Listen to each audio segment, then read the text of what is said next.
wa ma arsalnaka illa rahmatan lil alamin. Di beberapa buah tafsir, rahmatan itu bukan karunia, tapi dibaca silaturrahimi, persaudaraan. Alamin di sini ail bashar, manusia, bukannya kok isinya alam semua, bukan. Beberapa hari yang lalu saya dapat kiriman CD compact disc dari Kiai Haji Ahmad Mustafa Bisri di Rembang. Isinya adalah tembang bahasa Tegal. Tembangnya siapa? Tembangnya seorang yang dianggap kejawen. Saya simpen di rumah. Saya tulis tulisan di koran. Saya katakan bahwa saya dapatnya sangat terpengaruh. Mengapa? Karena betulnya kejawen dan orang seperti saya itu sama. Tetapi satu yang saya tidak, yaitu ikut wahdatul wujud, wahdatul syuhud, sebuah aliran tarekat yang diajarkan oleh Ibnu Arabi. Kenapa? Karena saya tunduk dan menghormati syariat Islamiyah. Pokoknya saya menentang piagam Jakarta dimasukkan dalam Undang-Undang Dasar 45 tidak berarti bahwa saya ini tidak ikut syariah. Syariah yang menetapkan, yang menjalankan masyarakat, bukannya negara. Ini kita harus jelas betul. Ini disahkan oleh Muktamar Nahdlatul Ulama di Banjarmasin pada tahun 1935, 10 tahun sebelum proklamasi kemerdekaan. Di situ diputuskan untuk menjalankan syariat Islamiyah atau ajaran agama tidak diperlukan negara Islam. Karena itu kalau sekarang ada yang meributkan Islam dan Islam, saya terus terang saja bingung juga. Ayah saya senangannya teori-teori kemasyarakatan dan kenegaraan Islam.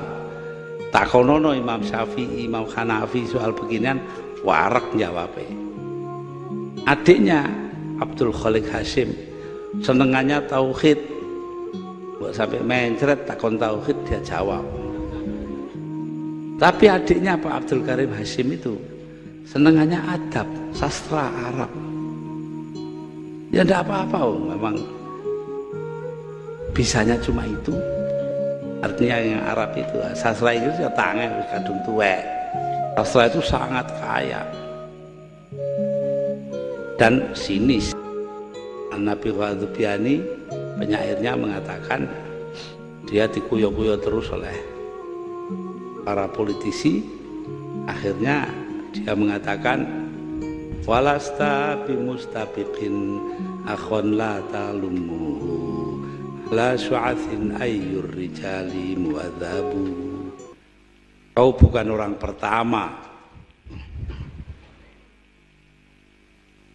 yang menyakiti saudaranya. Loh itu loh, politisi senengannya lah ngono.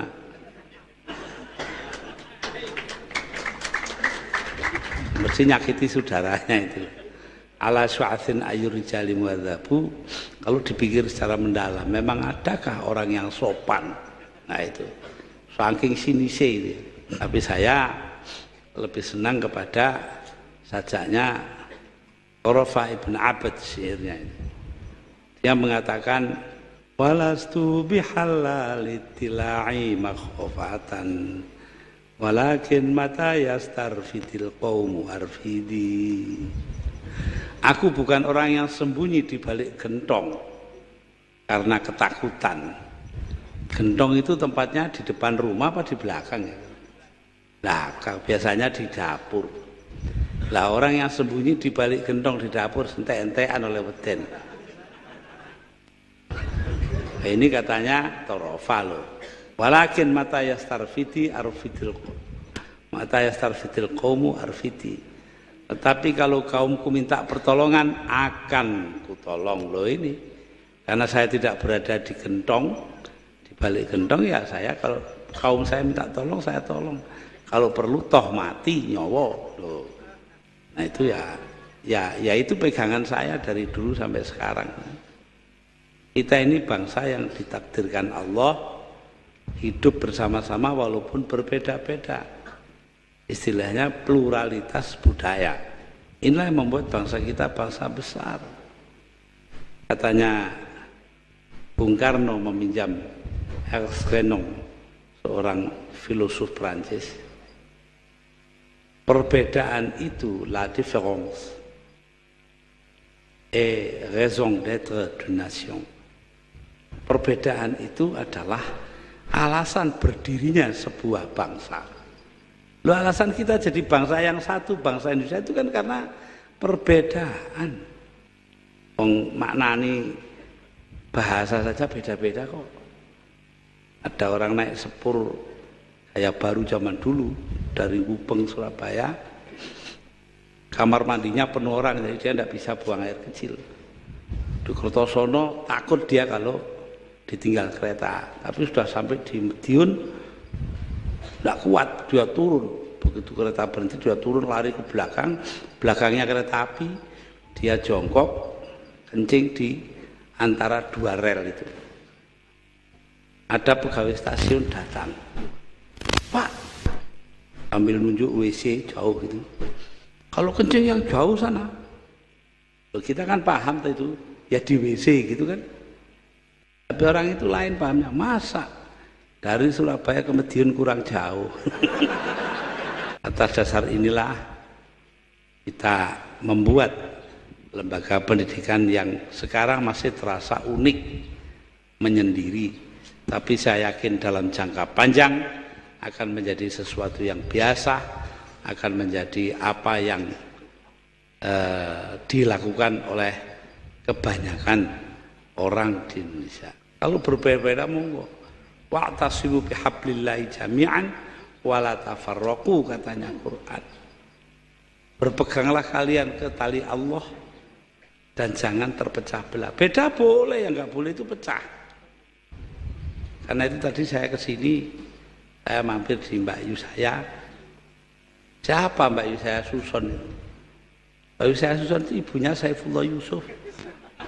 Boleh ribut tapi ya seduluran harus tetap. Seduluran harus tetap. Tapi perkara nanti apa bagaimana tuh itu nanti. Ada permintaan dari Pak Hashim Muzadi untuk ketemu saya. Saya bilang, itu aja pakai minta. Dilihat saya ada di kantor, datang. Saya ini lantai 1, dia lantai 5.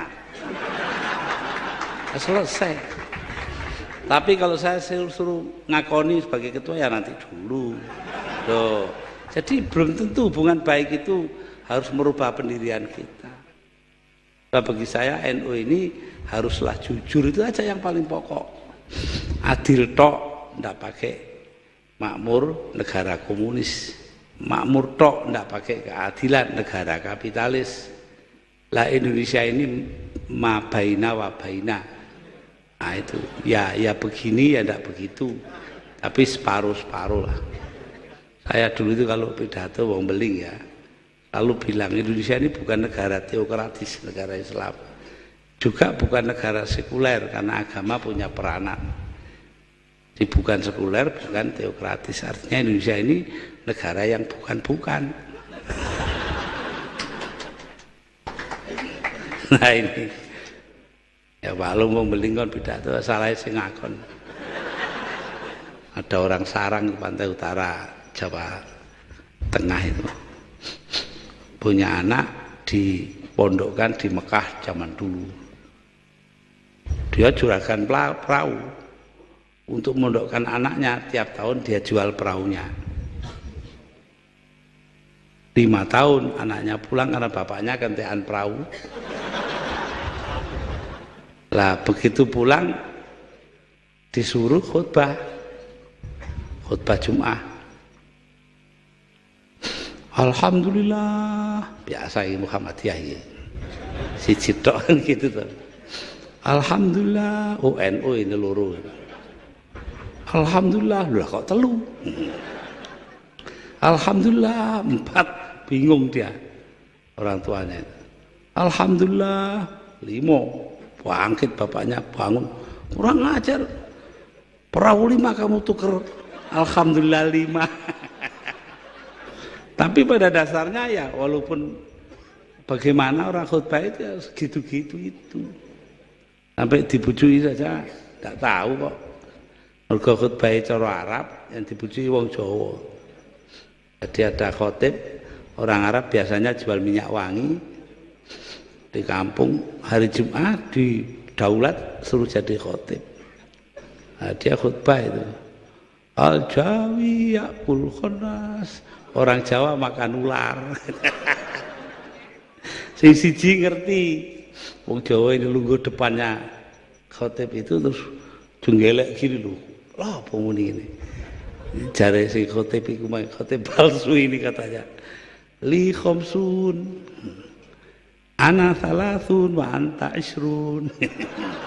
Saya akan dapat 50.000. Saya 30, kamu 20. Terus yang jamaah tadi itu ngerti cara Arab, radhiyallahu anhu.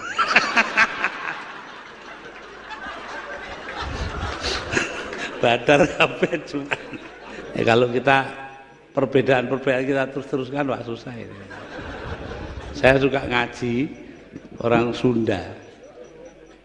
Orang Sunda itu di stasiun Cirebon lama nunggu di depan WC kakus. Dibuka orangnya keluar dari dalam sambil masang celonanya keluar. Lah si Sunda ini kan orangnya halus, atos, maksudnya atos itu sudah gitu. Si Jawanya salah paham. Oh, atos mencret tuh.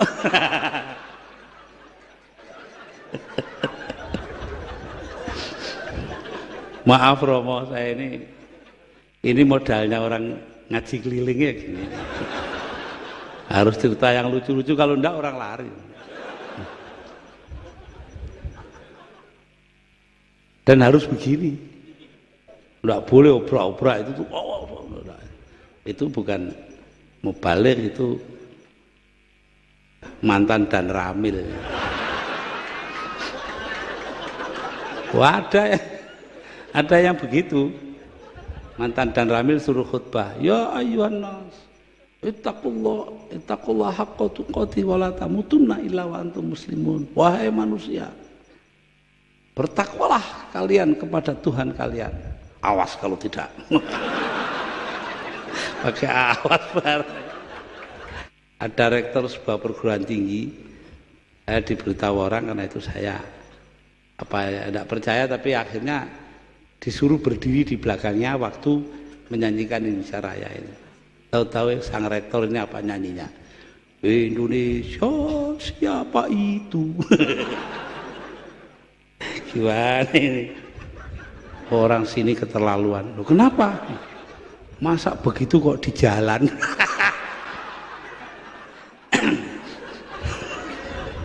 Raja Fahad ngoyo kepingkel-pingkel. Setelah sampai kembali di Jakarta, seminggu kemudian saya dapat surat dari seorang warga negara Saudi Arabia. Terima kasih, Anda telah membuka mulutnya raja kami. Semenjak jadi raja tidak pernah buka mulut itu. Nah ini. Nah itulah rojo ketemu tukang banyol gitu.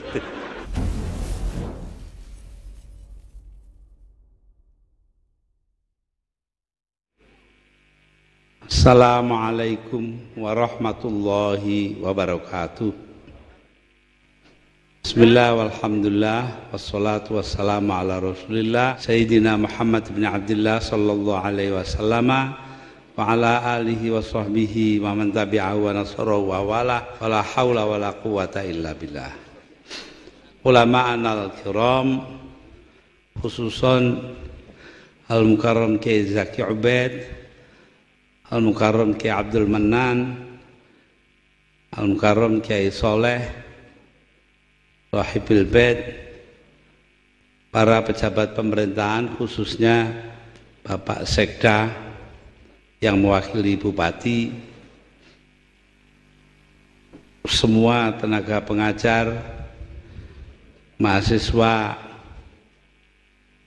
dari universitas yang kita resmikan ini, hadirin wal hadirat. Saya datang ke sini baru kemarin ada pondok ngalah. Ini saingannya pondoknya almarhum Kiai Hamid Kajoran Magelang yang namanya Pondok Pesantren Bodo. Sampai sekarang masih ada di bawah putra beliau Gus Bako Arifin. Para pemuka masyarakat, para hadirin dan hadirat, khususnya para mahasiswa, mahasiswi. Alhamdulillah pada pagi ini saya kemari menyaksikan dengan mata kepala sendiri, menyaksikan tok lo yang tidak lihat.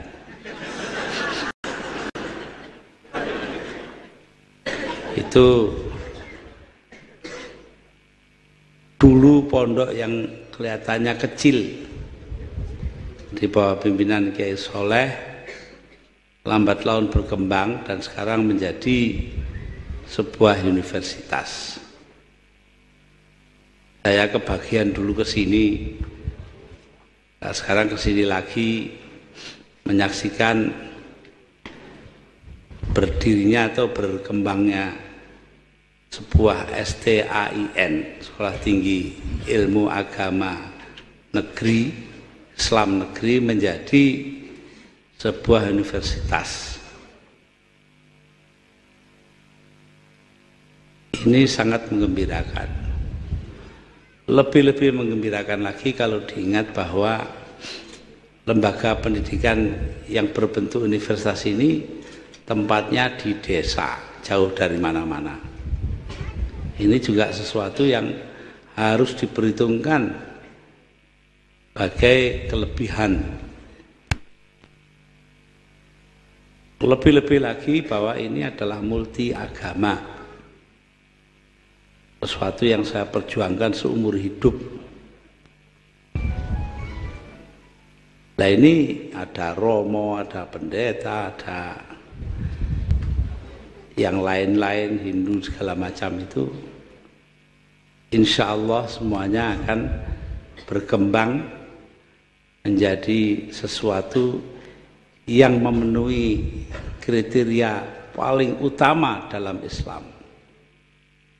Anfa'un nas, khairun nas anfa'uhum linnas. Sebaik-baik manusia itu yang bermanfaat untuk orang lain. Nah, mudah-mudahan di sini ketemu manfaat itu. Tidak peduli siapa yang mau, dikatakan nas kok. Semua manusia loh kan.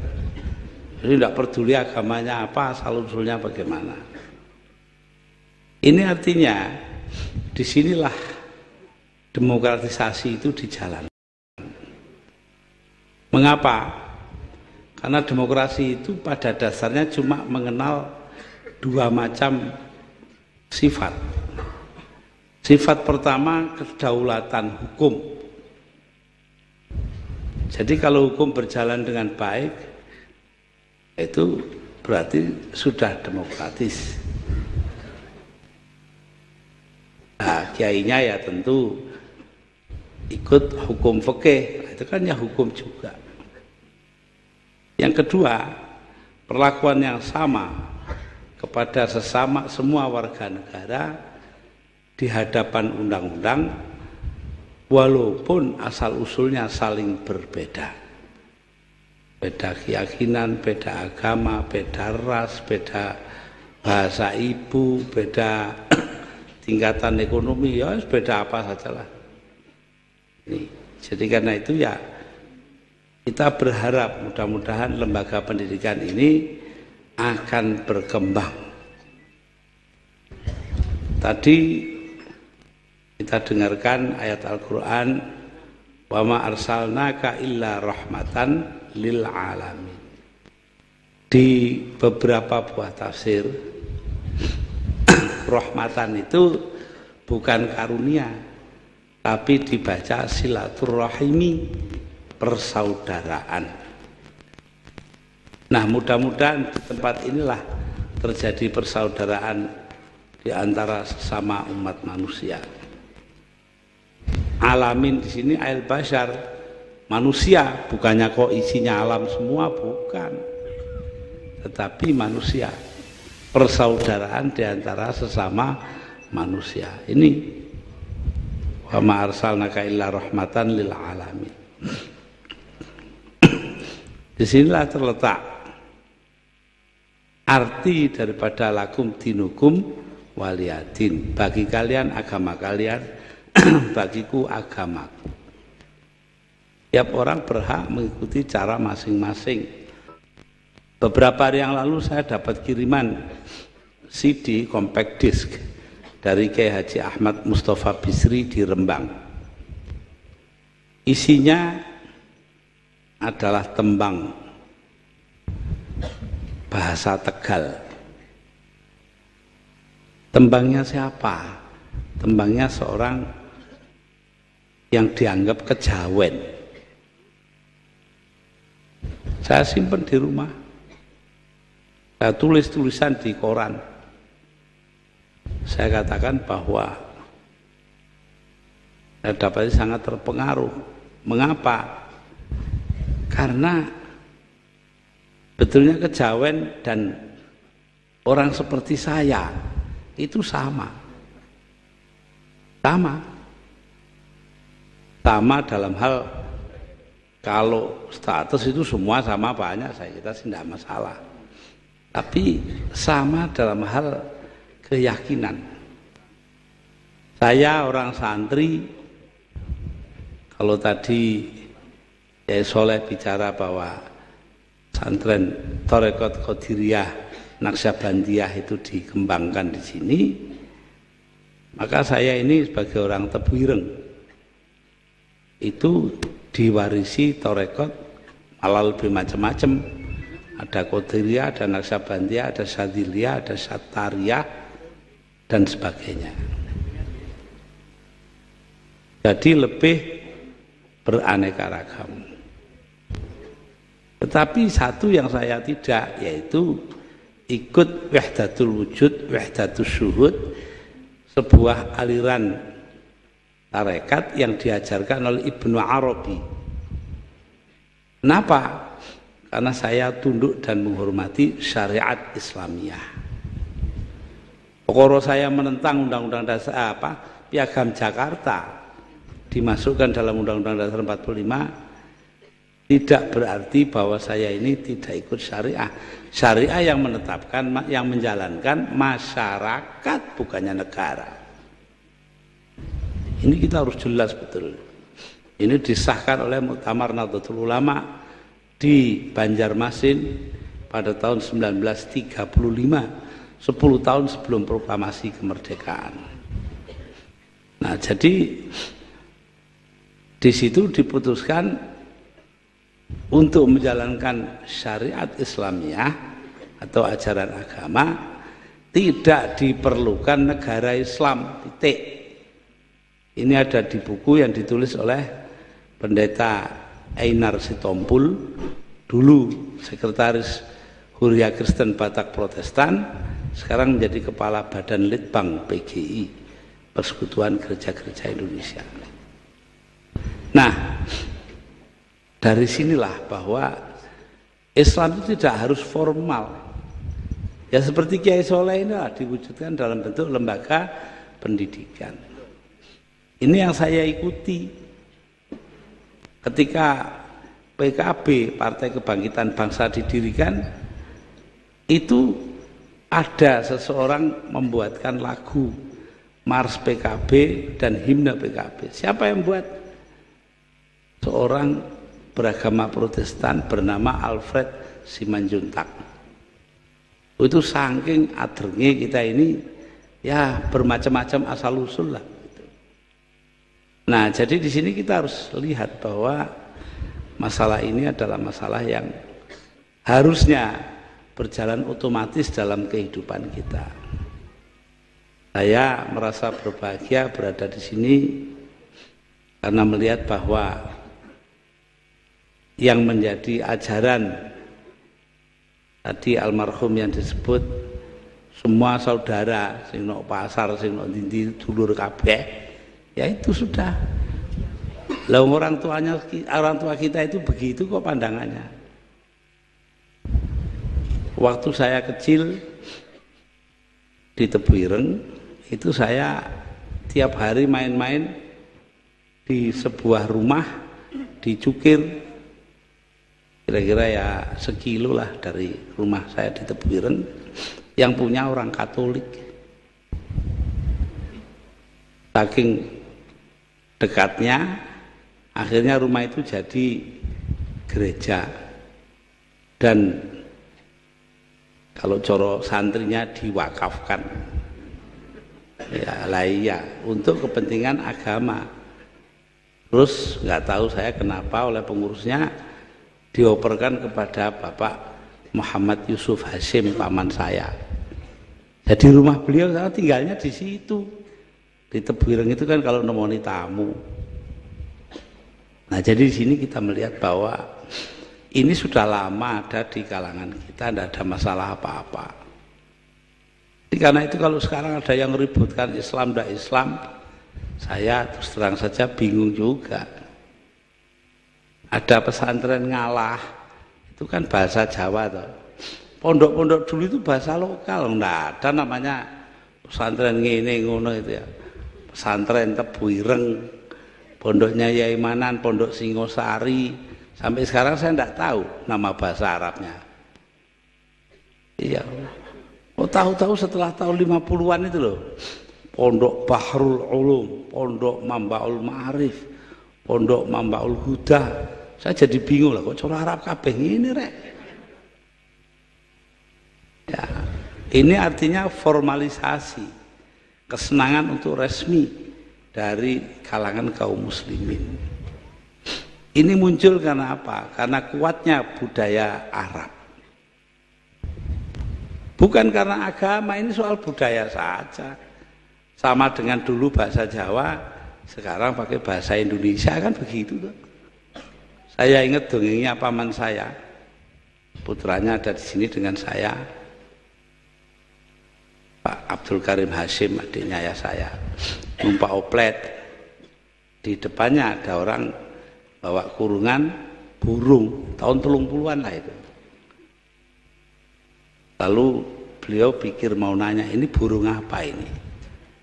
Ini opo apa? Ini apa ketemu, tapi burung itu loh apa bahasa Indonesia. Akhirnya kalah karo wong Cina sandinge muni, ini peksi apa? Nah itu.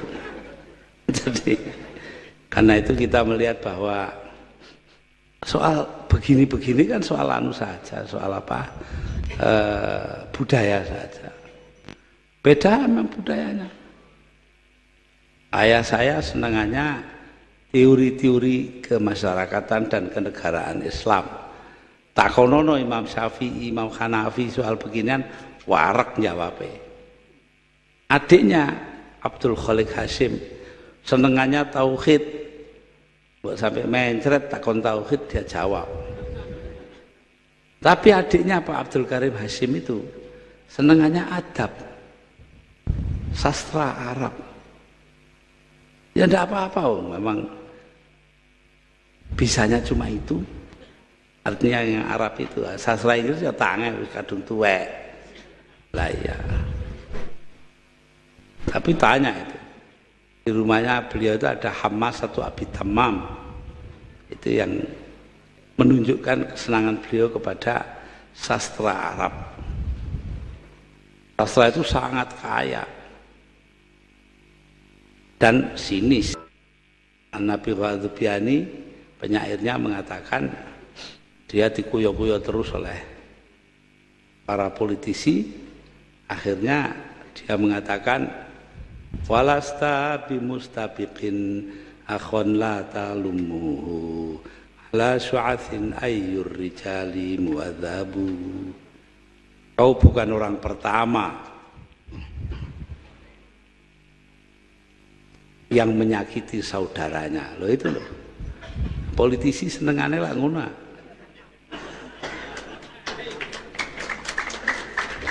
mesti nyakiti saudaranya itu.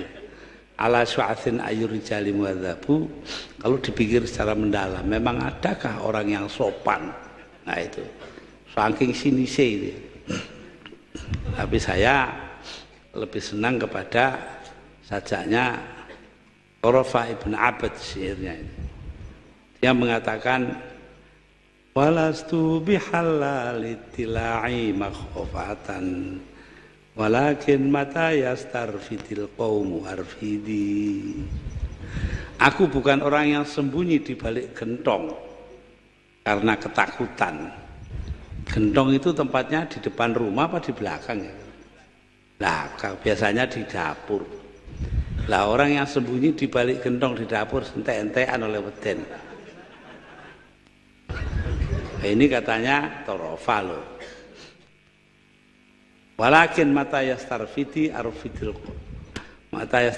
qaumu arfiti. Tetapi kalau kaumku minta pertolongan akan kutolong loh ini. Karena saya tidak berada di gentong, di balik gentong ya saya kalau kaum saya minta tolong saya tolong. Kalau perlu toh mati nyawa loh. Ini Torofa ibn Abad sudah begitu. Nah itu ya itu pegangan saya dari dulu sampai sekarang. Tidak yang seperti Nabi Ghadzubiani yang sinis tadi itu.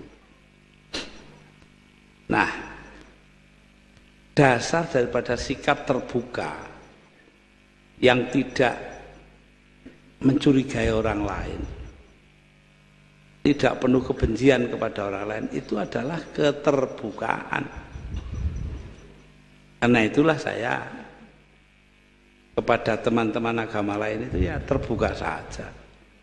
Alhamdulillah hari ini kita lihat keterbukaan itu punya punya dayanya sendiri. Orang lain yang beragama Hindu dan sebagainya mengajar ke sini ini kan jauh. Saya kan tadi sudah bilang tempatnya desa gitu loh. Itu mau naik kendaraan datang kemari. Ini apa yang mendorongnya? Karena ada rasa kecintaan di antara sesama umat manusia. Itu yang penting. Lah dari mana ini? Timbulnya dari sifat kebangsaan kita. Kita ini bangsa yang ditakdirkan Allah hidup bersama-sama walaupun berbeda-beda. Istilahnya pluralitas budaya. Banyak sekali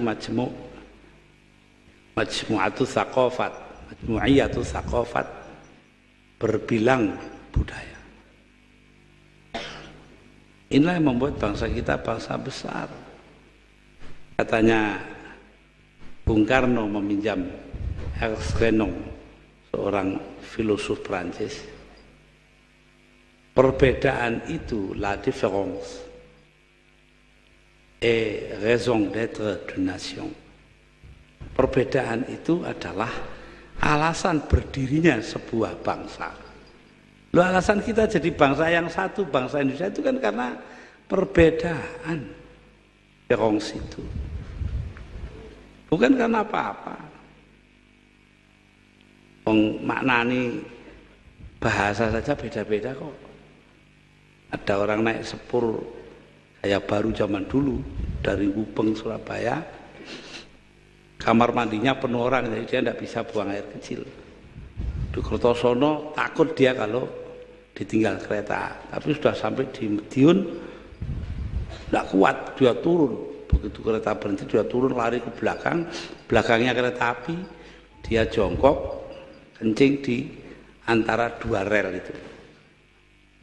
Ada pegawai stasiun datang, Pak, ambil nunjuk WC jauh gitu.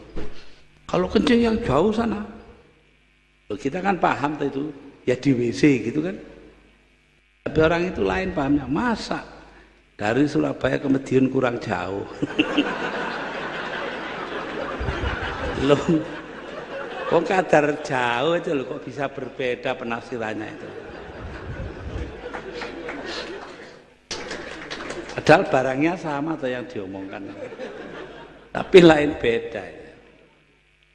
berbeda-beda penafsiran. Inilah yang terjadi. Saya tidak masuk politik lah, soal PKB itu kan juga beda pengertian saja. Ya, walaupun beda pengertian ya harus ada persamaan pemahaman. Jadi karena itu kalau kita melihat kepada agama kita itu isinya perbedaan tok. Inna khalaqnakum min dzakarin wa untha wa ja'alnakum syu'uban wa qabaila lita'arafu. Inna akramakum 'indallahi atqakum. Sesungguhnya telah kuciptakan kalian menjadi perempuan, lelaki dan perempuan. Wa ja'alnakum, dan kujadikan kalian berbangsa-bangsa dan suku bangsa agar saling mengenal. Loh itu loh. Usulannya disuruhnya itu saling mengenal kok. Artinya buka universitas seperti ini kan. Inna akramakum indallahi atqakum. Urusan kamu di surga nanti itu atau di akhirat itu urusannya ketakwaan kamu kepada Allah, tidak ada urusannya dengan soal-soal lain. Nah, jadi di sini kita kalau pondok ngalah ini punya perguruan tinggi macam-macam begitu, ya itu tidak lain mengamalkan apa katanya Al-Quran. Tidak kok ngawur, tidak ada dasarnya. Pokoro diruya ini nggak tahu saya. Jangan ada ya ini tadi sudah bilang inna wa ma arsalnaka illa rahmatan lil alamin. Mungkin itu tok, mungkin juga tambah yang ini. Ya saya tidak tahu. Itu urusan dialah. Nanti itu sama dengan soal keuangan tuh. Saya juga tidak boleh ikut mikir. Katanya dokter sampai tahun 2000 tidak boleh mikirkan uang. Oh gitu. Ya wis enggak wani.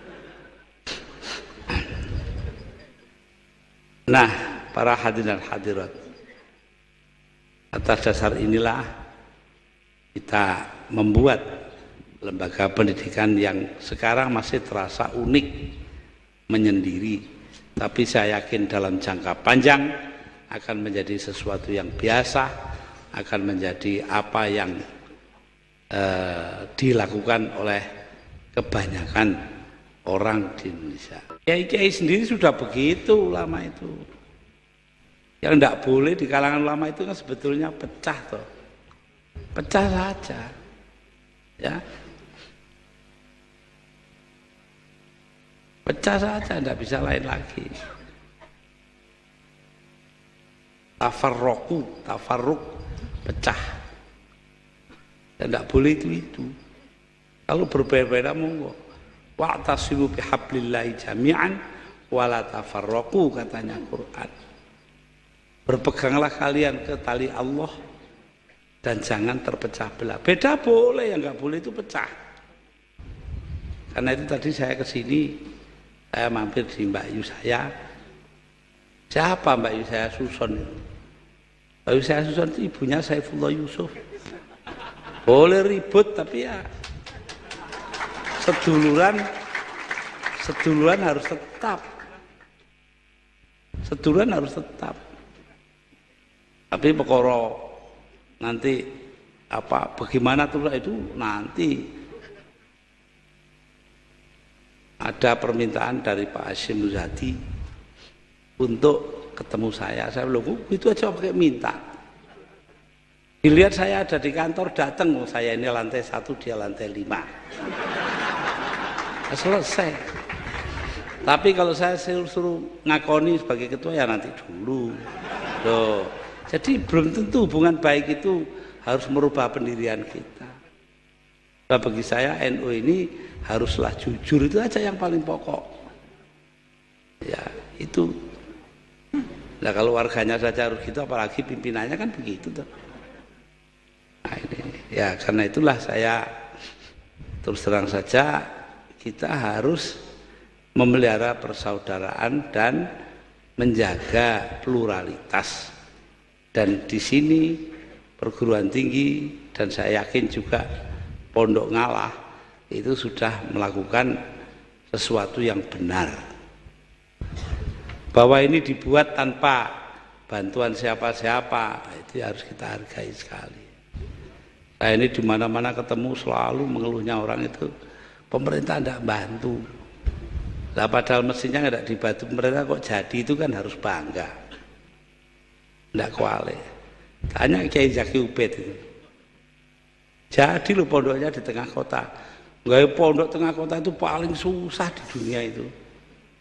Saya rasakan sendiri. Nah, jadi karena itu ya kita melihat bahwa apa yang dirintis di sini adalah sesuatu yang sangat berharga. Nah, tugas kita ini kalau dipikir betul ya, adalah tugas untuk menjadikan manusia ini hidup pertama demokratis, yaitu berdasarkan kedaulatan hukum dan mempunyai perlakuan sama kepada setiap warga negara terlepas dari perbedaan-perbedaan mereka. Yang kedua, menciptakan keadilan dan kemakmuran sekaligus. Adil tok ndak pakai makmur negara komunis. Makmur tok ndak pakai keadilan negara kapitalis. Lah Indonesia ini mabaina wabaina. Nah itu ya begini ya ndak begitu. Tapi separuh-separuh lah. Nah, ya dulu ini bapak-bapak yang beragama lain perlu saya ceritakan bahwa saya dulu itu kalau pidato wong beling ya lalu bilang Indonesia ini bukan negara teokratis, negara Islam, juga bukan negara sekuler karena agama punya peranan. Jadi bukan sekuler, bukan teokratis, artinya Indonesia ini negara yang bukan-bukan. Nah ini ya Pak Lu wong beling kon pidato salah sing ngakon. Nah, para hadirin hadirat, ini saja yang sebetulnya menjadi inti kita. Keadilan, kemakmuran, demokrasi. Ini yang persatukan kita, bersamakan kita. Satu yang ingin saya rembuk di sini, saya kemukakan. Banyak pertanyaan kepada saya, Pak, di kampung saya ada gereja. Ya baik toh. Enggak Pak, itu orang Kristen itu lebih piye. Cuma 30 orang saja bikin gereja. Nanti ada lagi bikin gereja lagi. Saya bilang lah inilah bedanya Islam dan Kristen. Orang Islam itu sing Muhammadiyah, sing Syiah, sing Sunni, sing NU, sembarang kali itu bisa duduk di masjid yang sama, sholat dengan imam yang sama. Itu loh. Karena liturginya itu tidak beda satu sama lain. Paling yang beda ya cuma khutbahnya. Gitu. Ada orang sarang di pantai utara Jawa Tengah itu punya anak dipondokkan di Mekah zaman dulu. Dia juragan perahu untuk memondokkan anaknya, tiap tahun dia jual perahunya. 5 tahun anaknya pulang karena bapaknya gantian perahu. Lah begitu pulang disuruh khutbah Jumat. Alhamdulillah, biasa ini Muhammadiyah ini. Si cidok kan gitu tuh. Alhamdulillah, NU ini loro. Alhamdulillah, lah kok telu. Alhamdulillah 4, bingung dia orang tuanya. Alhamdulillah 5, bangkit bapaknya bangun, kurang ajar, perahu 5 kamu tuker, alhamdulillah 5.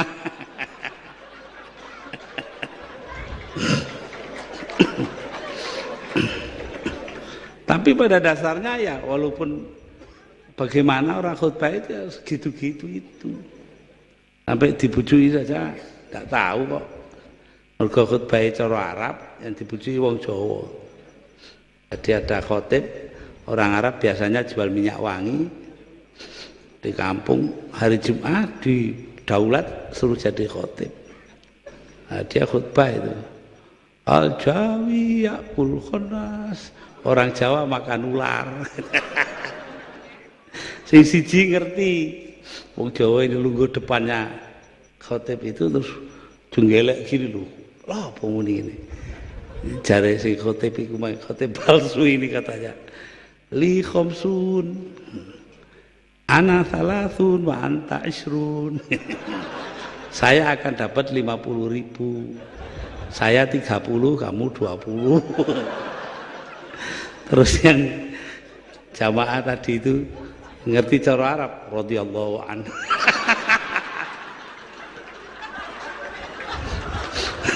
Badar kabeh cuman.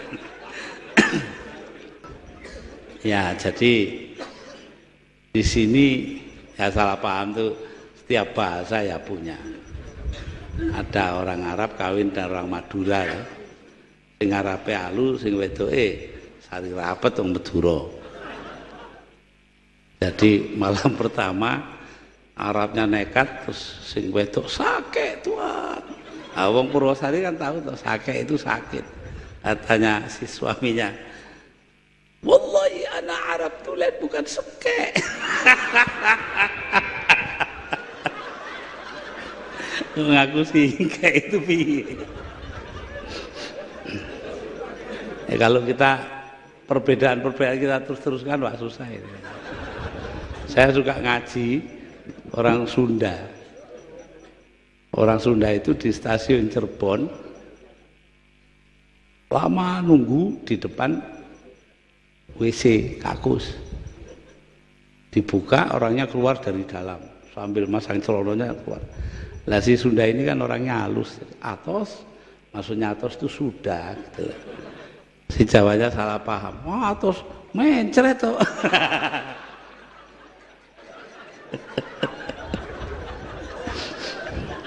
Maaf Romo, saya ini modalnya orang ngaji keliling ya gini. Harus cerita yang lucu-lucu, kalau enggak orang lari.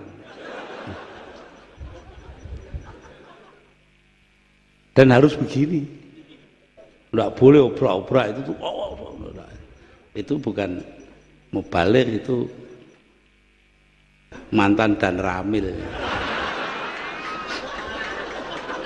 Wah, ada yang begitu, mantan dan ramil suruh khutbah, ya ayyuhan nas, ittaqullah haqqa tuqatih wa la tamutunna illa wa antum muslimun. Wahai manusia, bertakwalah kalian kepada Tuhan kalian.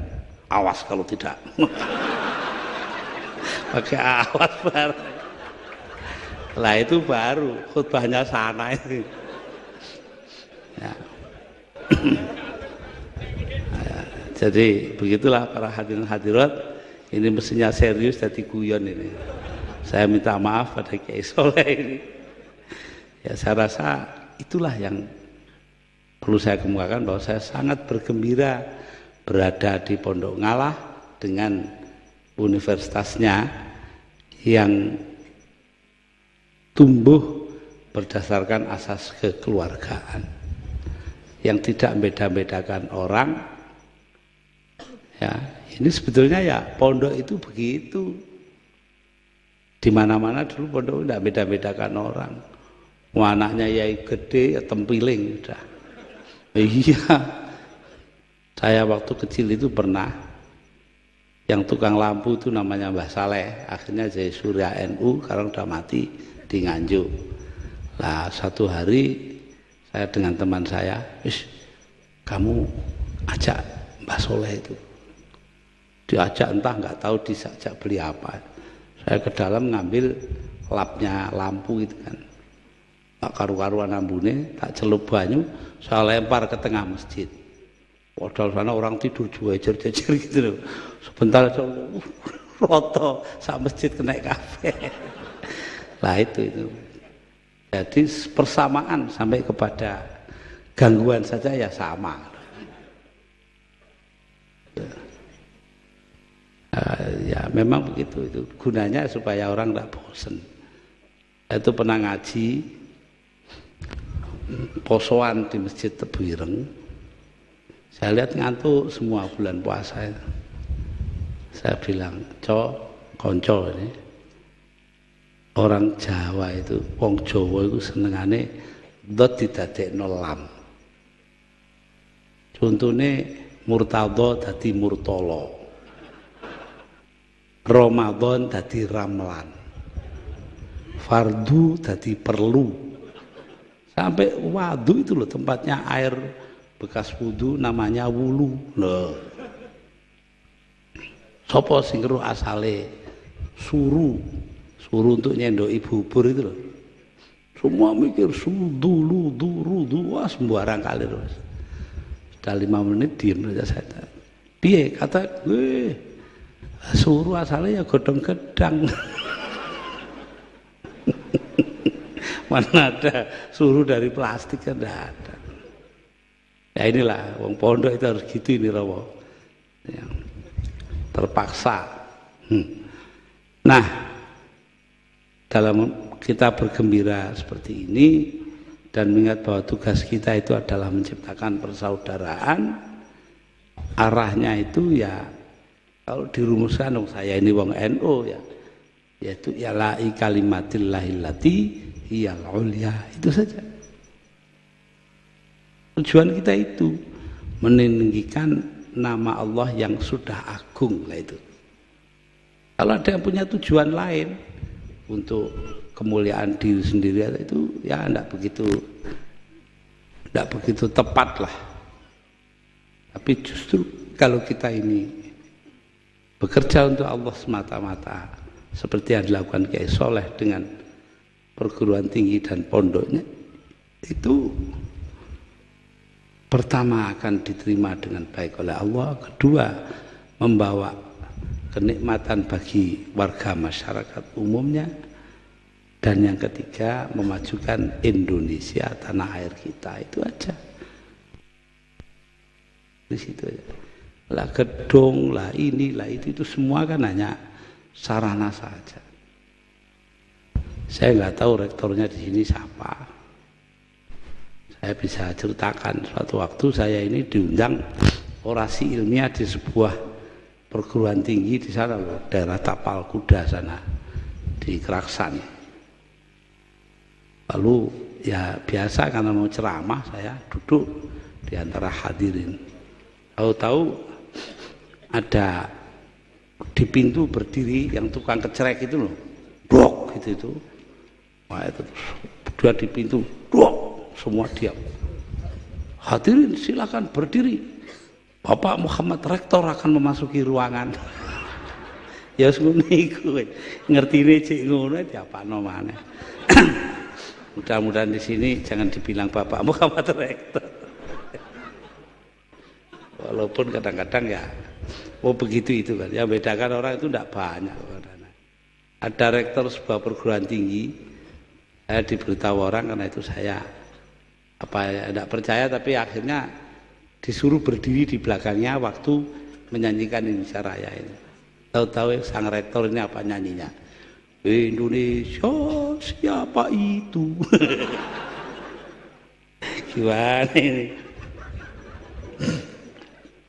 Belum nanti kiai jadi rektor.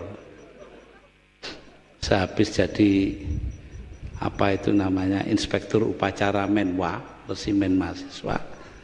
Dia turun untuk memeriksa barisan kehormatan. Sana komandan upacaranya ada di pojokan. Udah begini, kayaknya datang. Baik nak, baik. Ini bingung komandan upacara. Salaman tak ambek ya ini. Ya itulah. Jadi orang memang dibawa kebiasaannya sendiri-sendiri. Ya disinilah tempatnya kita menerapkan ukuran-ukuran yang sama bagi setiap orang. Jadi jangan dilihat bingungnya sang komandan upacara. Lihatlah bahwa dia masih takzim kepada ulama, itu yang penting kan itu. Begitulah para hadirin dan hadirat, saya yang dibilang orasi ilmiah itu sama sekali tidak ilmiah. Ya, kenapa? Karena ya saya tahu bahwa yang ada di sini itu tidak semuanya orang-orang yang pernah di perguruan tinggi. Memang nasib saya Romo, pidato di 5 tempat lah bahasanya lain-lain lah itu. Bahasa teleseran seperti di sini.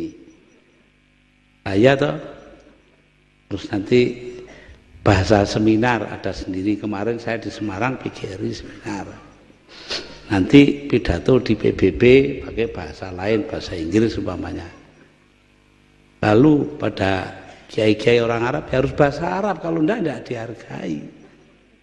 Ya, walaupun saya pernah bilang kepada Raja Fahad waktu jadi presiden, itu Saudi Arabia, Baginda jangan percaya kepada bahasa Arabnya jamaah haji Indonesia. Loh kenapa? Mereka pakai bahasa Arab kuno yang ada di kitab-kitab lama, sedangkan Anda sudah pakai bahasa Arab modern. Oh ya, contohnya apa? Seorang kiai, ya, syekh dari Indonesia pergi haji, habis taruh barang-barangnya dengan pembantunya, dia keluar. Di sampingnya asrama itu jalan satu jurusan. Nah, karena dia dari depan, dia baca. Ya, jadi di sana itu no entry, tidak boleh masuk. Bahasa Arabnya ditulis mamnu'ud dukhul, tidak boleh masuk dari depan, boleh dari sana satu jurusan. Kata kiainya ini kepada pembantunya, karena dia nggak ngerti bahasa Arab sekarang, orang sini.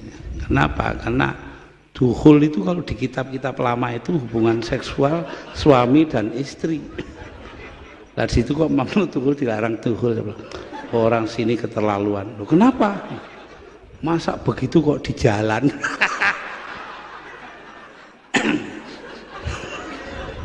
Raja Fahad ngoyo kepingkel-pingkel. Setelah sampai kembali di Jakarta, seminggu kemudian saya dapat surat dari seorang warga negara Saudi Arabia. Terima kasih, Anda telah membuka mulutnya raja kami. Semenjak jadi raja tidak pernah buka mulut itu. Nah ini. Nah itulah rojo ketemu tukang banyol gitu.